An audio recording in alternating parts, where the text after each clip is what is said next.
Buenas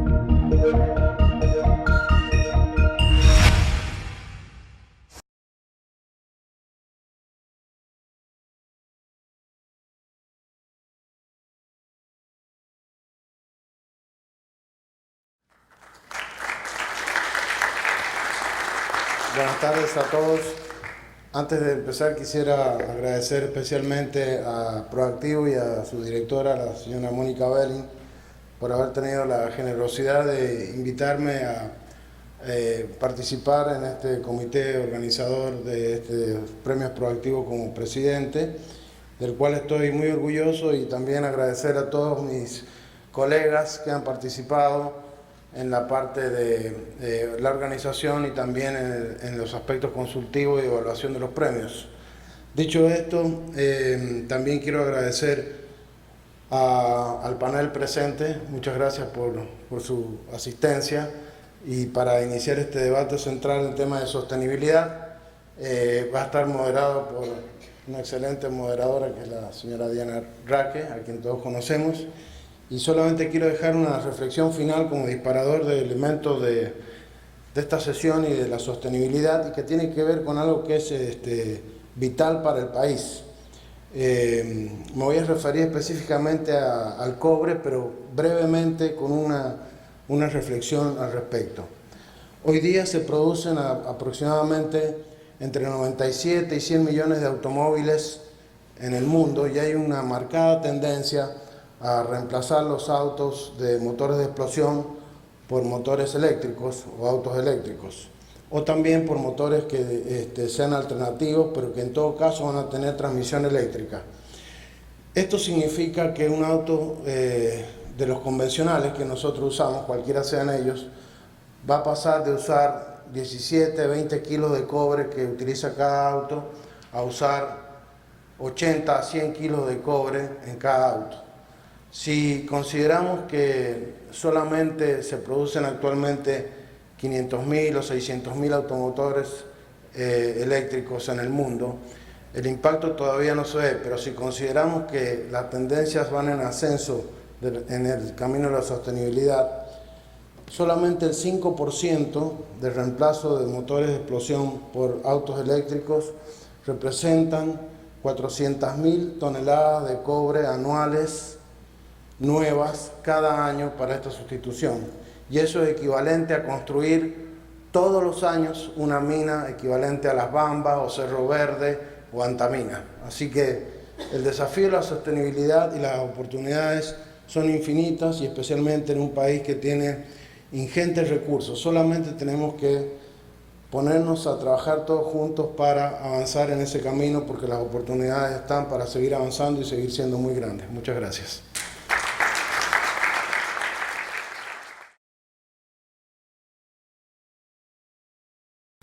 Buenas tardes con todos, a todos ustedes, muchas gracias por estar con nosotros. Justo hoy día y ayer he estado en un foro muy interesante sobre la sostenibilidad y el desarrollo y los objetivos de sostenibilidad. Y hoy día se habla mucho de eso, o sea que creo que es interesante que el sector minero energético, el Instituto y Proactivo haga también su labor de alguna manera poder poner en valor todo lo que nuestro sector hace en pos de esta sostenibilidad, que muchas veces se olvida que somos un sector que realmente aportamos a que tengamos un futuro en este país. Entonces empezamos con la embajadora Diana, mi tocaya, Diana. Quisiera hacerte una pregunta, ¿cómo, más bien dos, la modalidad que vamos a hacer es, voy a hacer una pregunta. Como estamos con el tiempo, solamente tenemos entre 2 y 3 minutos para contestarla, y vamos a ir de persona en persona, así hasta donde lleguemos una hora. ¿Les parece? Perfecto.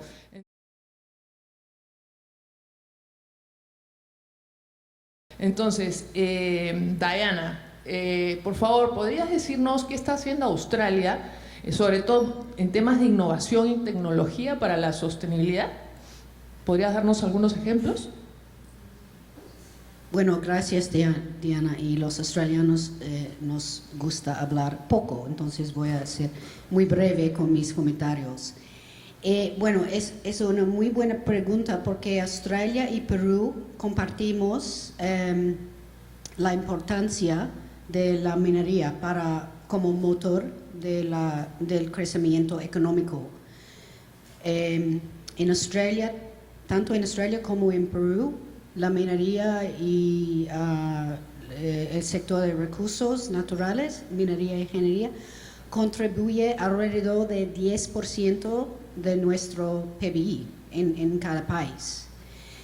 Pero en Australia, si sumamos el sector de METS, que es equipos mineros, tecnología y servicios, llegamos a casi 15% de PBI. Es decir, estamos añadiendo en Australia mucho más valor a través del desarrollo de un fuerte sector de METS en Australia. Y el sector de METS es importante en el tema de la sostenibilidad porque tiene que ver con el éxito comercial del sector, primero. Entonces, el sector de METS en Australia vale 90.000 millones de dólares, que es más que el sector de retail, es más que el sector de agricultura en Australia. El 60% del software minero mundial viene de Australia. Para cada empleo en una mina en Australia hay dos empleos más en METS, es decir, casi 500,000 de empleos. Hasta 66% de nuestras empresas de METS son empresas exportadoras. El sueldo en METS en promedio es más alto que el sueldo promedio australiano.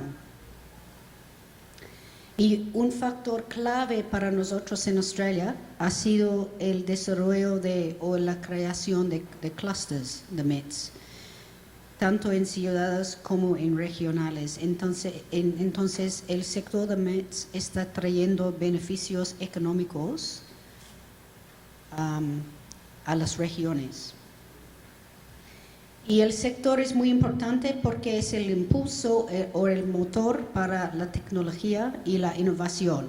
Y eso es importante porque tiene que ver con la productividad de la industria y la sostenibilidad. Entonces estamos trabajando para solucionar problemas de medio ambiente, para trabajar en asuntos de responsabilidad social. Y para terminar, quiero decir que Perú tiene mucho interés en replicar este modelo del desarrollo de METS y clusters de METS que hemos hecho en Australia, con un cluster de METS en el sur del país. Y AustMine, que es un gremio australiano del sector de METS, tiene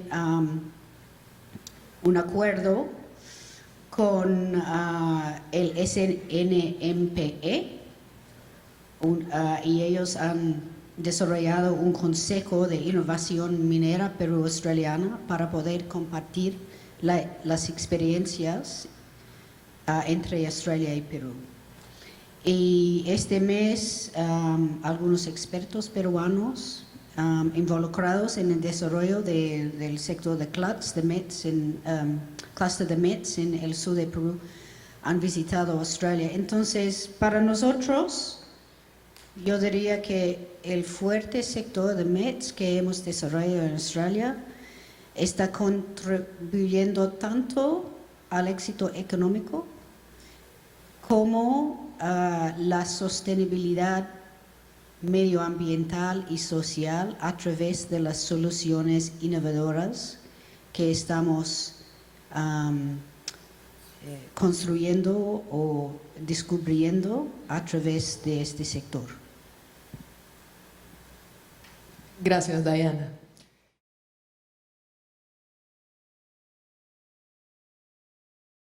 Señor Márquez, muchas gracias por estar con nosotros. La Sociedad de Industrias pues, es un gremio muy importante para nuestro país y nos encanta tenerlo acá en medio de este mundo energético. e industrial. Entonces, ¿qué nos podría decir usted sobre cómo las industrias de nuestro país también están viendo cómo ser sostenibles en el tiempo y qué está haciendo la sociedad para apoyar en ese sentido, la sociedad de industria? Muchas gracias por invitarnos.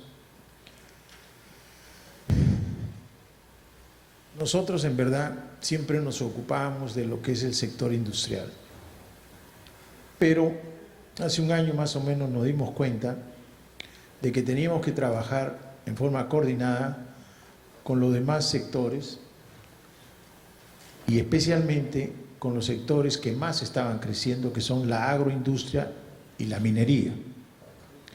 En ese sentido, nosotros nos hemos atrevido a apoyar este sector que, valgan verdades, mucha parte de la población está de acuerdo. Y cuando hemos visto que es importantísimo este sector en cuanto a lo que es generación de empleo y a generación de divisas, es que hemos trabajado constantemente en cómo apoyamos a la minería.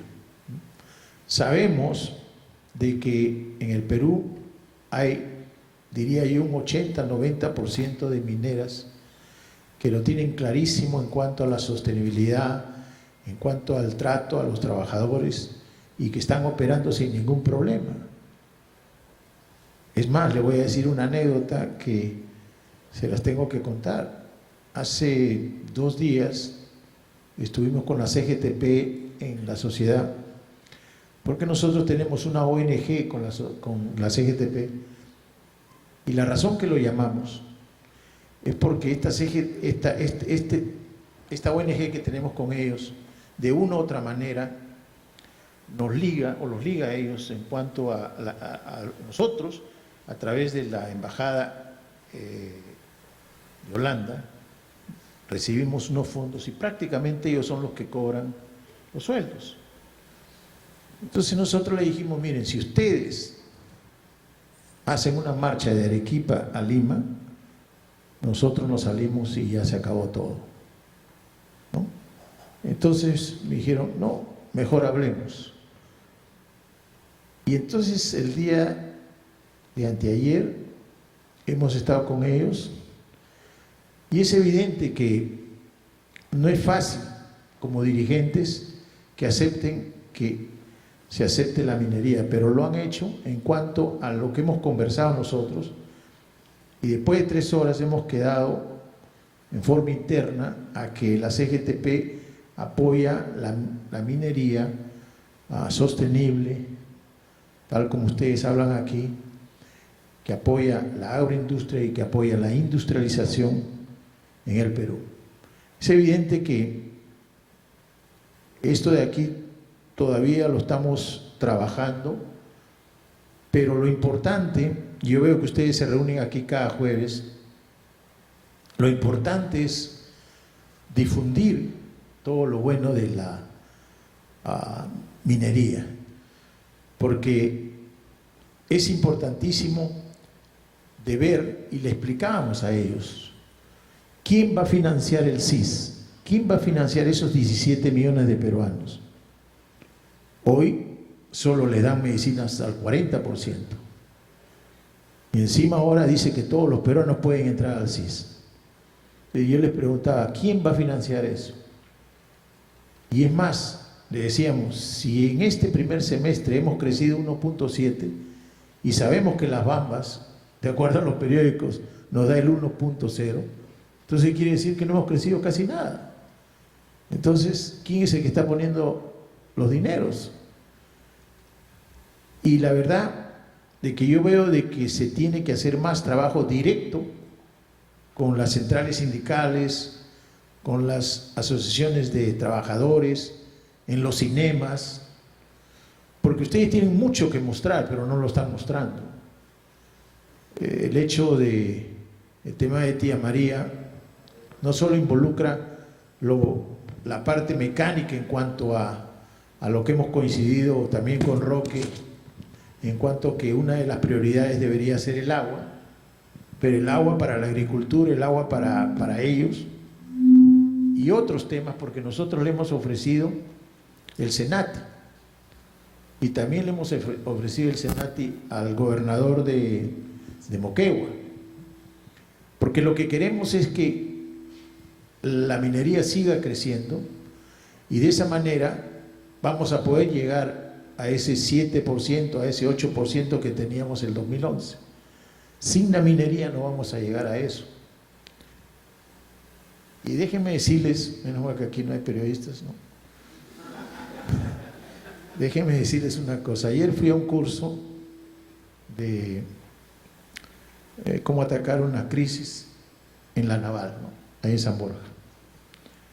Y un señor Obando, que es experto sociólogo, y nos dio una charla que la verdad que me impresionó, porque él dijo que en el tema de la seguridad nacional habrían 3 Ds: defensa, diplomacia y desarrollo. Y desarrollo significa seguridad para nuestro país. Y yo creo que en los gremios debemos hablar de estos temas, de seguridad del país.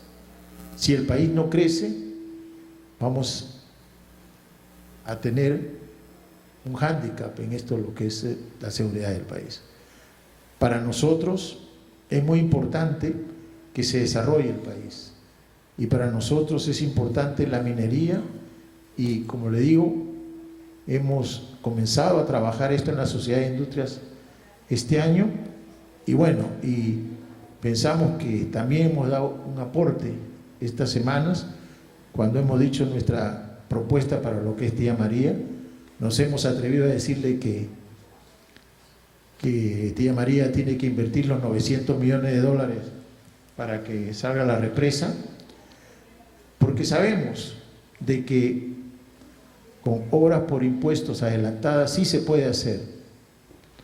Ahora, evidentemente hay una parte política que eso tendrá que trabajarse poco a poco, pero lo que queremos es que se haga Tía María.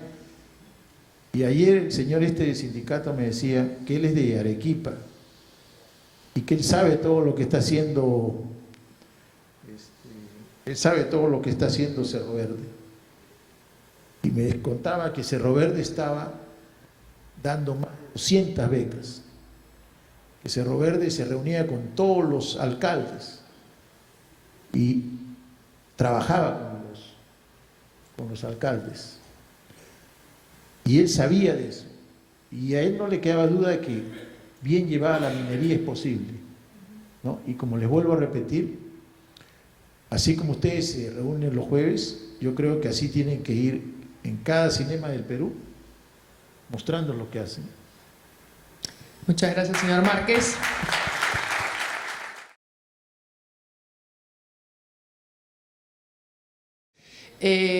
Pamela, ¿no? Pamela, por favor, danos algunos alcances de cómo crees tú que la minería o algunas actividades específicas pueden ser que hagamos un país sostenible en el tiempo.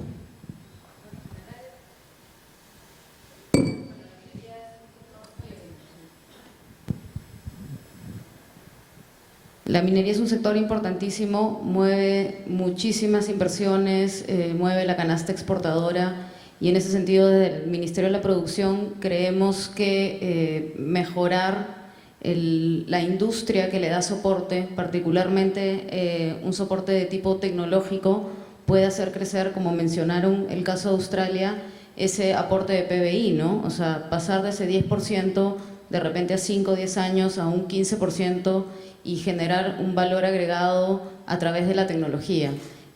Uno de los trabajos que estamos haciendo en el Ministerio de la Producción es el diseño de una hoja de ruta tecnológica. Es una herramienta que ya se ha usado en Chile, Australia, Canadá, y lo que busca es hacer un mapa en el cual, es un mapa, un planeamiento estratégico altamente participativo, porque todos deben estar involucrados, tanto las grandes mineras como tractoras de demanda, como los proveedores, como los agentes de conocimiento, ¿no? Las mismas instituciones de ingeniería, los centros de investigación. Y en este trabajo lo primero que se hace es una especie de diagnóstico, después llega una etapa de visión compartida para después empezar a desmenuzar esas brechas tecnológicas y poder priorizarlas. Y de manera que cuando se implemente la inversión que se haga, que esperamos sea público-privada, pueda atacar y pasemos de tener de repente varios proveedores tipo METS, que les decimos proveedores tecnológicos, que tienen un nivel X y pocos que tienen un altísimo nivel, a que sean más, a que estos proveedores tengan un nivel, que hay algunos que tienen ya nivel talla mundial, que exporten sus servicios, sus productos. Y bueno, por ejemplo, comentándote un poco, este trabajo ha empezado en junio de este año. Ya hemos levantado información a través de entrevistas, a través de un focus group, y una de las cosas que hemos identificado, vamos a seguir trabajando en ello, es una demanda de tecnología digital, ¿no? Se habla mucho de la industria 4.0, se habla mucho de la automatización, de todas estas nuevas tecnologías. Entonces lo que queremos es que la hoja de ruta sea capaz de identificar en dónde estamos, a dónde queremos llegar, pensando no solo en la demanda actual, sino en una demanda futuro, ¿no? Y que a través de estas industrias podamos agregar valor. Y acá es importante mencionar que lo estamos haciendo de la mano con el MINEM, que tiene una visión 2030. Entonces, en esa visión hay un lineamiento que habla de cómo la I+D+I puede agregar valor a las cadenas de negocios. Y bueno, estamos de la mano con la Sociedad Nacional de Minería. El Banco Interamericano nos está apoyando también, tiene un sector extractivo que también está articulando. Entonces, sí esperamos en febrero tener una hoja de ruta sobre la cual poder trabajar.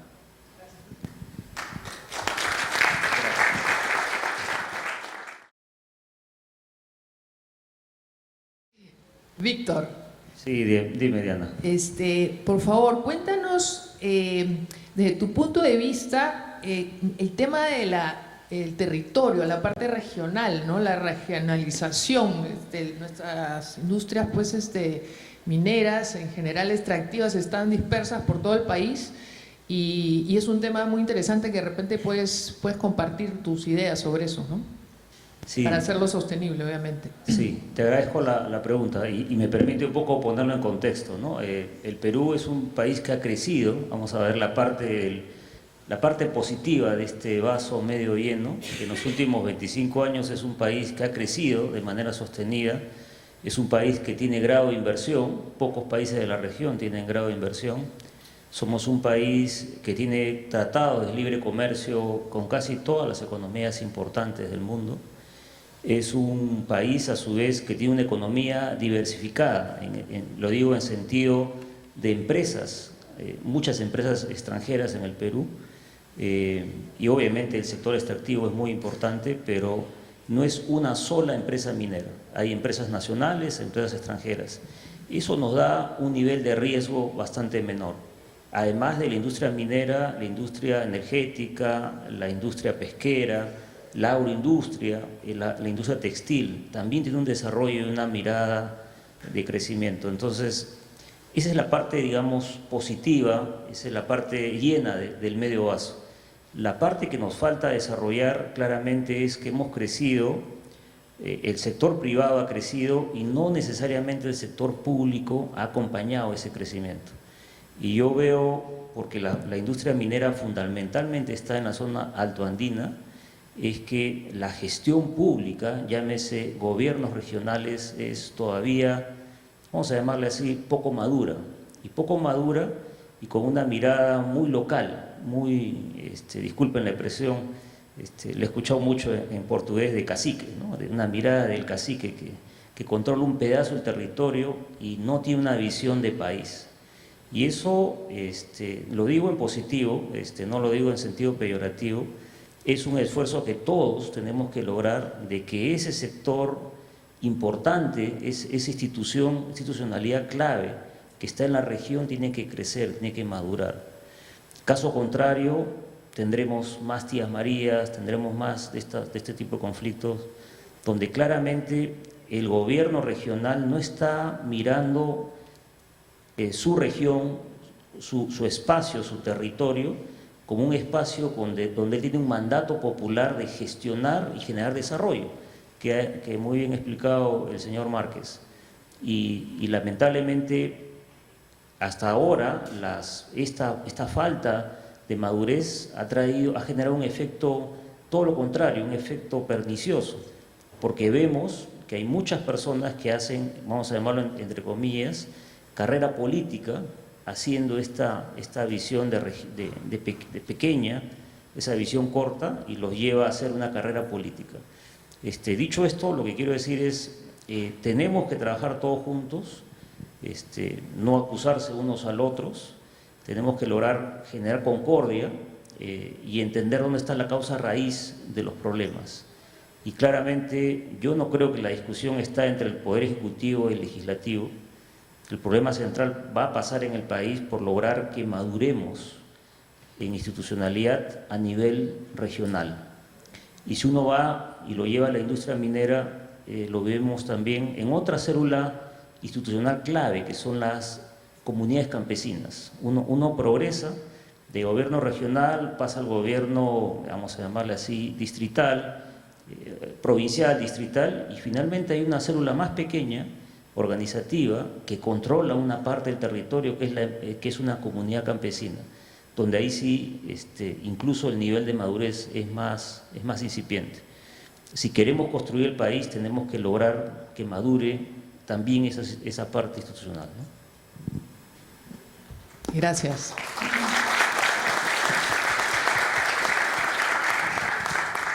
Diana, y en ese contexto que acaba de mencionar Víctor, creo que también Australia ha tenido grandes avances y ejemplos exitosos de cómo en los diferentes gobiernos locales dispersos a través de toda Australia se han logrado éxitos de trabajar tanto el gobierno local con las empresas. No sé si tú tienes algunos ejemplos o algunas anécdotas que contarnos cómo Australia ha podido avanzar en ese sentido y de repente cómo nosotros podríamos también emular alguna de esas experiencias. Sí, gracias, Diana. Bueno, es muy interesante escuchar lo que estaba diciendo Víctor, porque en Australia nos consideramos un país minero. Y eso quizás es una diferencia que tenemos con Perú, que todavía Perú no ha llegado a este punto. Y en 2017, se hizo un estudio, una encuesta en Australia, que básicamente dijo que el australiano en promedio básicamente acepta la premisa fundamental de que somos un país minero. Y había 3 razones claves identificadas por el estudio, la encuesta. La creación de empleo, incluyendo en las regiones, incluyendo para la gente indígena y las mujeres, primero. Segundo, mejoramiento de la infraestructura regional, especialmente carreteras y puertos. Y tercero, oportunidades para jóvenes y la retención del talento local. Entonces, eso nos hace pensar que para nosotros tenemos que pensar en la sostenibilidad en términos de la responsabilidad social, la responsabilidad por el medio ambiente y el éxito comercial. Y estos 3 conceptos son inseparables para nosotros. Y en el tema de los beneficios regionales, en Australia básicamente hay mucho apoyo porque la minería genera beneficios en las regiones que he mencionado. La industria misma invierte mucho en capacitación, en contribuir al desarrollo comunitario, etcétera, etcétera. Pero eso también ocurre aquí, o lo que yo he visto ocurre aquí. Creo que la diferencia es que en Australia los gobiernos tanto nacionales como del Estado o regionales tienen más capacidad para invertir los impuestos y el dinero de Estado en la infraestructura que sea necesario. Entonces, para mí este punto es clave. ¿Cómo podemos, Australia, apoyar los esfuerzos aquí para capacitar y mejorar la capacidad de las regiones que tienen dinero? Porque hay el canon, hay regalias. Todos nosotros sabemos que hay dinero, pero el desafío es cómo podemos lograr una mejor ejecutación del dinero. ¿Por qué? Porque en Australia hemos vivido que cuando entregas la infraestructura y los beneficios locales, eso trae el apoyo del pueblo para la minería, que es clave para su sostenibilidad. Gracias.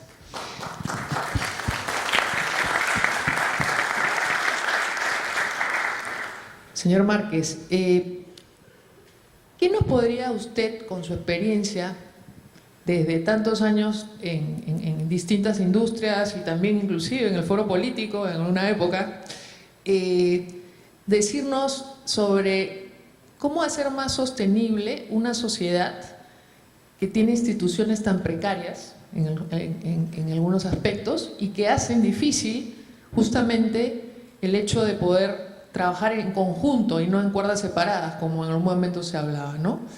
¿De qué forma podría darnos usted algunos alcances sobre ello? Miren, en abril nosotros fuimos a Arequipa, la Sociedad de Industrias, y le pedimos una cita al gobernador de Arequipa. No nos la dio. Volvimos a ir, no nos la dio, y después nos la dio. Y instalamos con el gobernador de Arequipa una mesa de creación de empleo. Y le dijimos, mira, vamos a ver el tema de la alpaca, la metalmecánica, de los parques industriales, y por ahí vamos a llegar a ver algo de minería. Evidentemente nosotros íbamos y empezamos con Arequipa porque sabemos lo que podía pasar. Pero ¿qué nos dimos cuenta? Como lo hemos visto también en Huancayo, en Pucallpa, en el mismo norte. Los presidentes regionales no saben cómo crear empleo. No saben, simple y llanamente no saben, no están preparados para eso. Evidentemente, si alguien es un líder, uno trata de conseguir asesores que lo puedan ayudar. En teoría, asesores más inteligentes que uno para que lo pueda ayudar. Y ahí viene el problema. Porque ustedes saben que hay una organización en el gobierno, perdón, en el Estado, que se llama Servir. Entonces, Servir te provee gente preparada. Y yo sé que hay 400 funcionarios preparados que pueden ir a ayudar a las regiones, pero los presidentes de las regiones no los quieren recibir. Es una cosa increíble. Es evidente que un presidente de región llega con su gente, ¿no? Y eso hemos visto nosotros que... Entonces, ¿para qué sirve Servir?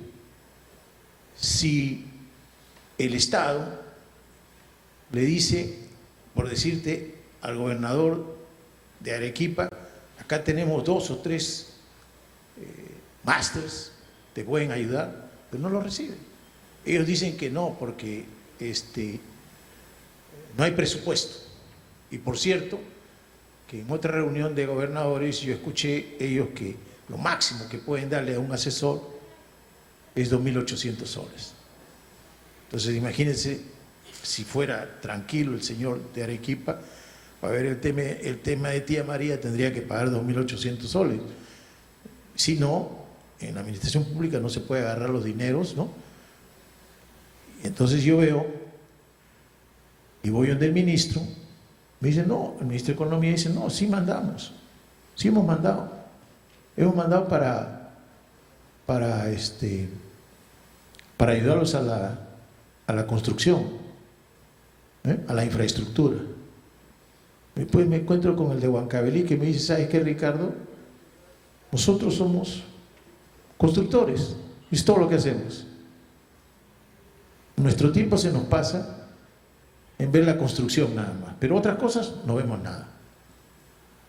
Trato de decirles a ustedes más o menos de que manejar una región, y como bien dice la embajadora, la minería, que en Australia se ve como un elemento positivo y uno se identifica, es que de cierta manera el privado tiene que aceptar esas realidades. Porque miren, ve,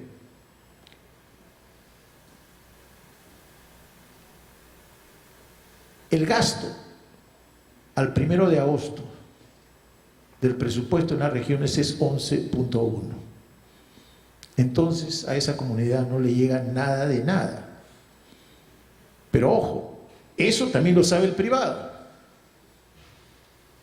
Y si no es responsabilidad del privado, yo lo que sí le digo al privado es, no nos podemos cuestionar de eso, porque al final de cuentas, lo de Tía María ha venido creciendo de a poco, y ahí yo lo que veo es que no ha habido una coordinación tanto del Estado como del privado para darse cuenta de que no estaba lista la población. Entonces, la función también del privado es adelantarse a ese problema. No le compete, pero si tú ves que va a haber un choque, tienes que adelantarte. Ahora, ¿cómo hacerlo? Porque al final de cuentas lo que queremos es que la población se beneficie, pero estamos viendo que la población no se beneficia. Y todos decimos, el presidente de la región no gasta, no invierte. Pero si lo vemos eso, también nosotros tenemos que decir qué cosa más se puede hacer. Y lo que pensamos nosotros es que aunque no se haga, lo que sí hay que comenzar a pensar es que si tú aceptas que los gobernadores que hay hoy día no saben crear empleo, algo tenemos que hacer. Y si tú ves que ellos no quieren recibir estos 400 funcionarios de servir, también otra realidad.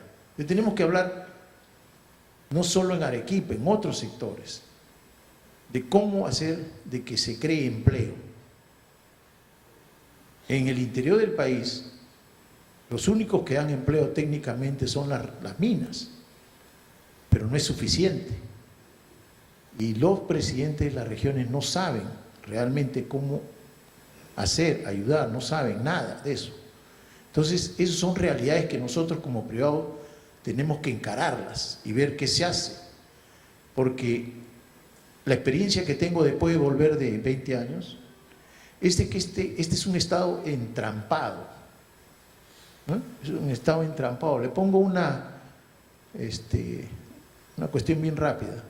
Cuando nosotros estábamos en la Sociedad de Industria hace 20 años, nosotros creamos estos programas para ayudar a la pequeña empresa, en los cuales le dábamos trabajo a microempresas, 1 millón de zapatos, 1 millón de carpetas, 1 millón de polos, y en la Sociedad de Industria había colas ahí, los pequeños empresarios, y cada uno se llevaba su parte. Entonces yo le dije ahora a mis asesores, vamos a hacer eso, y me dicen, no se puede. ¿Por qué? No, porque ahora lo hace el Estado. Entonces, ¿qué vamos a hacer? No se puede. El gobierno se acaba en teoría en febrero. Y de ahí a que se puedan hacer estos trabajos están todo entrampado, hay una ley, a otra ley, no es como el sector privado. Entonces, yo creo que vamos a tener cualquier otro gobierno, no sé quién, pero me imagino que será uno, ojalá de centro izquierdo, de centro derecha. Pero ya nosotros sabemos que hay un problema en el Estado de Perú, hay un problema serio, ¿no? Cuando a mí me hablan de, y discúlpenme lo que voy a decir, de apurar los trámites, al final lo que significa es que hay mucha gente, hay demasiada gente en el Estado. Porque, ¿qué es lo que trata de hacer? Simplificar. ¿Simplificar qué quiere decir? Menos manos. Entonces, tenemos un serio problema. Y el problema, aunque no lo crean, también pasa por la estabilidad laboral, ¿no? Nosotros hemos logrado, después de tiempo, apoyar al sector pesca. Pero cambiaron al director de Sanipes y después de un año seguimos teniendo los mismos problemas. ¿Por qué? Porque los que están debajo de ahí no quieren apurar las cosas. Es un serio problema, porque por más que pongas al ministro que quiera hacer las cosas, siempre te vas a encontrar con esos problemas. Y entonces, nosotros como privados debemos de conocer esas cosas para ver cómo ayudamos a resolver esto. Y no es solo un problema de este año, lo vamos a seguir teniendo. Eso es lo más difícil, ¿no? Gracias.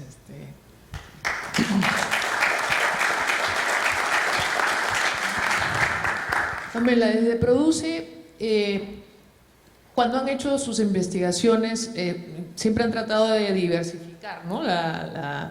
Digamos, las diferentes actividades.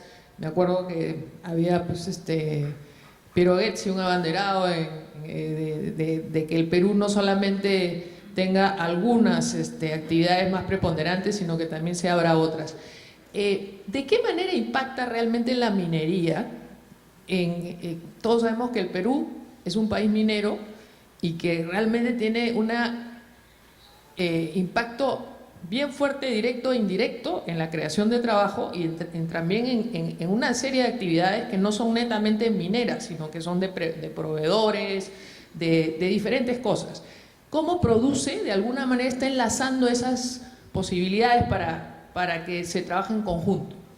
Sí, bueno, efectivamente hace unos años salió el plan de diversificación productiva, se abrieron varias líneas de trabajo en ese sentido. Ahora, por ejemplo, algo que se está manejando mucho es el tema de la innovación abierta. ¿Por qué? Porque a través de la innovación genera valor y lo que se trata de hacer es que ese valor no se quede de repente en una caja, sino que se pueda traspasar a otra. Pongo un ejemplo, ¿no? La tecnología que se desarrolla para una empresa minera puede servir también para algo de agro, ¿no? Entonces, un gran reto que tenemos es articular y generar ecosistemas, donde hablemos de necesidades y soluciones y no tanto de especialidades, sino que todos trabajemos juntos. El tema de articulación es un tema medular para poder llegar a soluciones de manera más rápida y abordar diferentes sectores, diferentes industrias y poder de repente incluso identificar nuevas oportunidades de mercado, generar nuevos nichos que puedan encontrar valor acá o valor afuera, ¿no? Otra cosa que es bastante interesante desde ese punto de vista es cómo activamos la demanda desde el Estado. Estamos, por ejemplo, viendo un tema de compras públicas de innovación. Concuerdo 100% con Ricardo en que el Estado es muy pesado y muchas veces las cosas en las que los procedimientos están pensados para que haya alguien con una lupa castigadora, ¿no? Es bastante, yo lo digo desde el punto de vista de innovación, es bastante irónico que uno pregone, está bien equivocarse, aprende de tus fracasos, ejecuta, ponle 99% de ejecución de transpiración, 1% de ideación.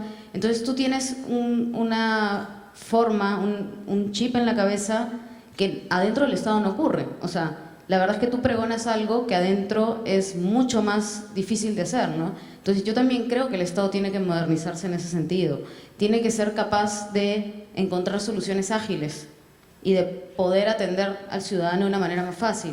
Entonces nosotros también tenemos que encontrar mecanismos diferentes, cuestionarnos, pensar afuera de la caja, y eso además tiene que trasladarse a cada realidad, porque por lo menos particularmente en Lima se ve mucha actividad, en regiones falta eso, y hay algo que ahí sí creo que compartimos los privados y los públicos, somos muy malos comunicando.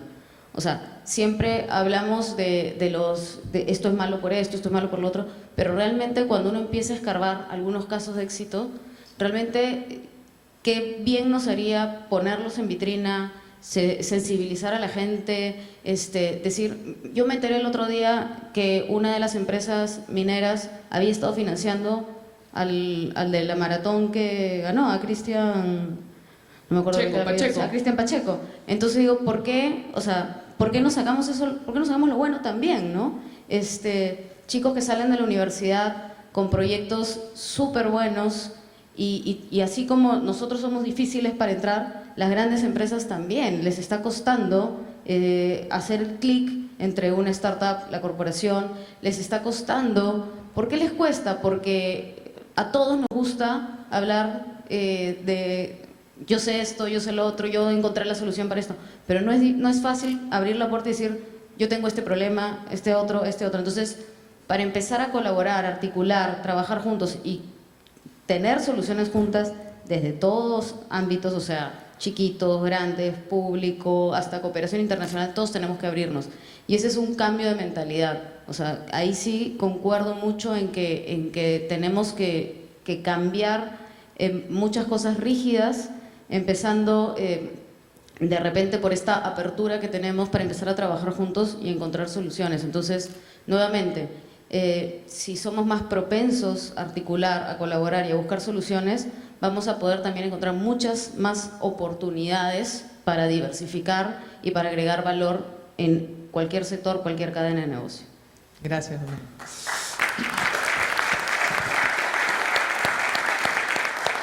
Víctor, ya como para ir terminando la serie de preguntas y hacer algunas preguntas también al público, cuéntanos un poco cómo ves tú que la informalidad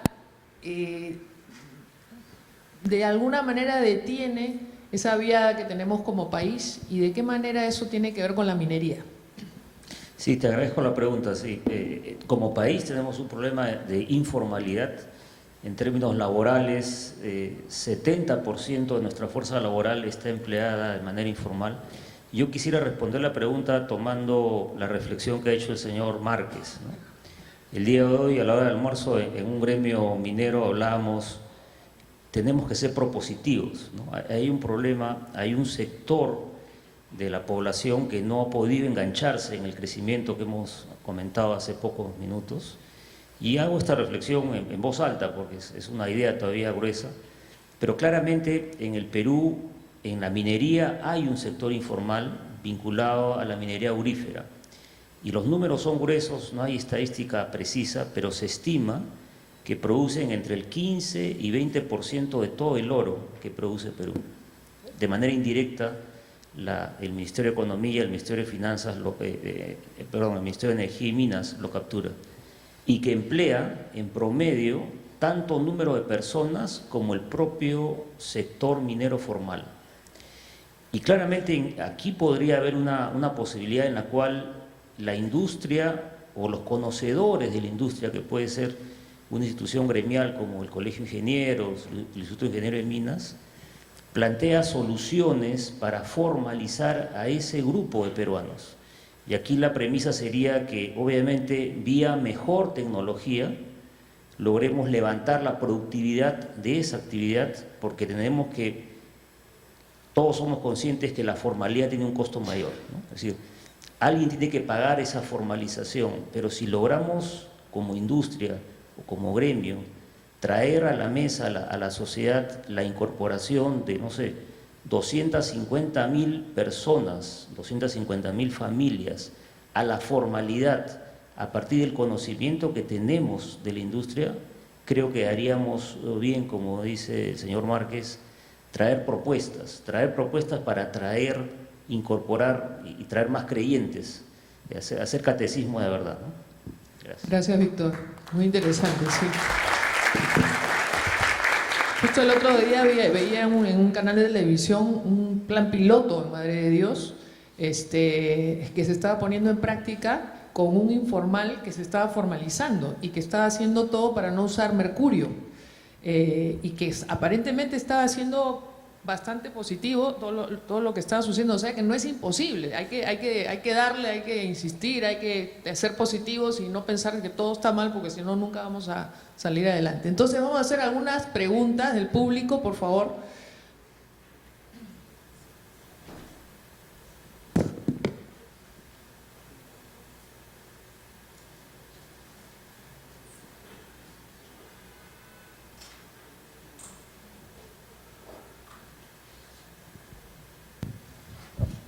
Buenas noches, mi nombre es Eder Machaca, soy estudiante de 10º ciclo de Universidad Nacional de Ingeniería y mi pregunta va hacia Pamela.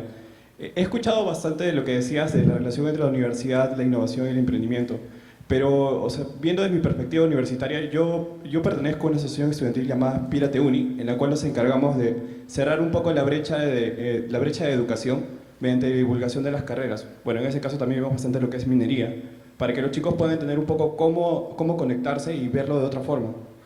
Pero hay un problema. El problema es que es muy difícil conectar con empresas o conectar con... Hay una especie de brecha entre las iniciativas estudiantiles y el empresariado. Por ejemplo, hay chicos que se fueron a Francia hace poco de mi universidad que tenían un proyecto si no me equivoco, de un rover y también tenían un proyecto de un cohete. Y tuvieron muchas dificultades y hasta el último día estuvieron sufriendo con eso. ¿Hay formas de agilizar un poco o de llevar mayores conexiones entre las iniciativas de universidades públicas? Que hay muchos chicos brillantes en el entorno en el cual yo me estoy manejando, pero no tienen el acceso a poder conseguir financiamiento o a poder tener conexiones para poder desarrollar unos emprendimientos o investigaciones muy geniales. ¿Hay formas de agilizar eso? ¿O hay formas de poder desarrollar mayores las conexiones entre la universidad y con esos chicos brillantes y la parte privada?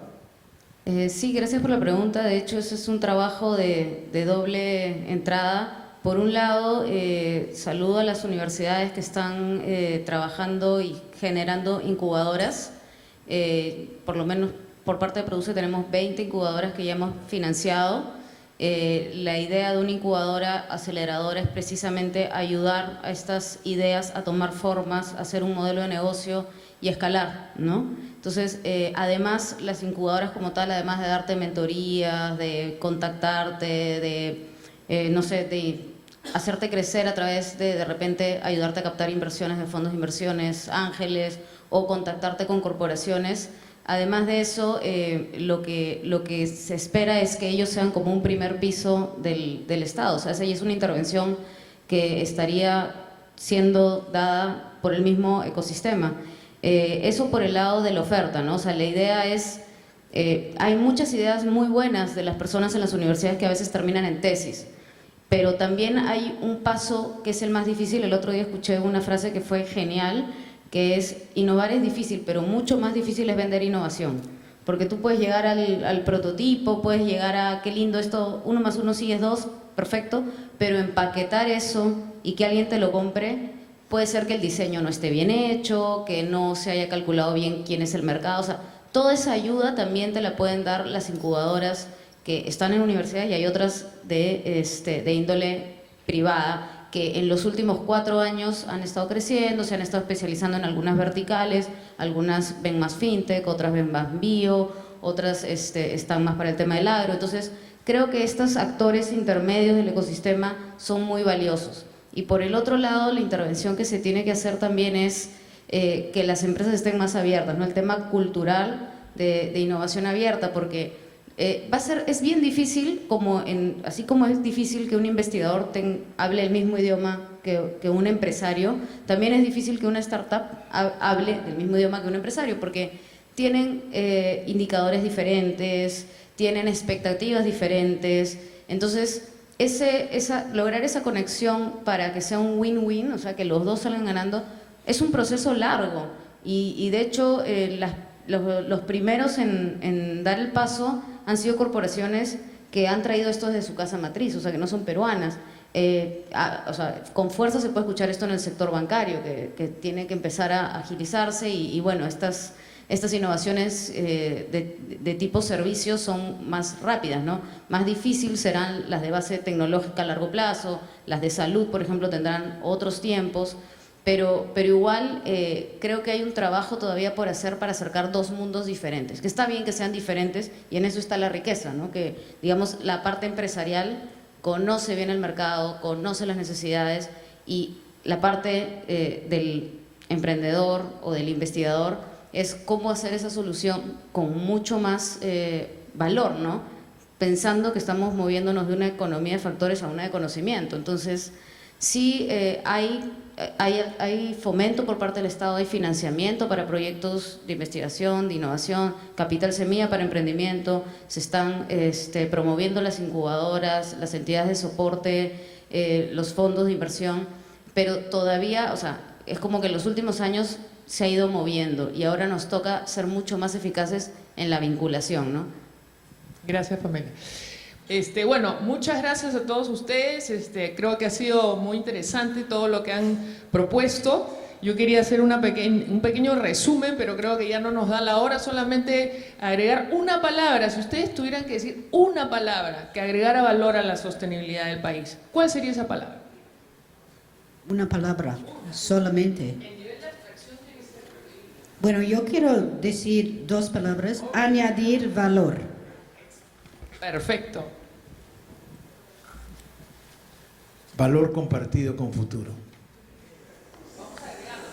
No es mi palabra. Tecnología y conocimiento como parte de ese valor. Y para el momento actual, concordia. Concordia.